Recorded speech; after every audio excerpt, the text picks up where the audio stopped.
ಏಷಯ 54ನೇ ಅಧ್ಯಾಯ 10ನೇ ವಚನ. ಬೆಟ್ಟಗಳು ಸ್ಥಳವನ್ನು ಬಿಟ್ಟು ಹೋದಾವು, ಗುಡ್ಡಗಳು ಕದಲಿಯಾವು, ಆದರೆ ನನ್ನ ಕೃಪೆಯು ನಿನ್ನನ್ನು ಬಿಟ್ಟು ಹೋಗದು, ಸಮಾಧಾನದ ಒಪ್ಪಂದವು ಕದಲದು ಎಂದು ನಿನ್ನನ್ನು ಕರುಣಿಸುವ ಯೆಹೋವನು ಅನ್ನುತ್ತಾನೆ.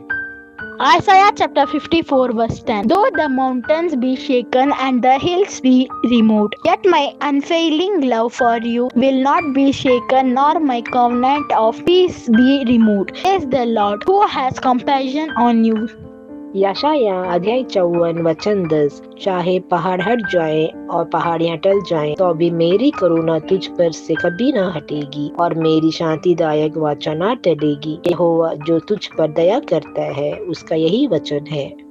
ஏசாயா 54 அதிகாரம் 10 வசனம். மலைகள் விலகினாலும் பர்வதங்கள் நிலை பெயர்ந்தாலும் என் கிருபை உன்னை விட்டு விலகாமலும் என் சமாதானத்தின் உடன்படிக்கை நிலை பெயராமலும் இருக்கும் என்று உன்மேல் மனதுருகிற கர்த்தர் சொல்லுகிறார்.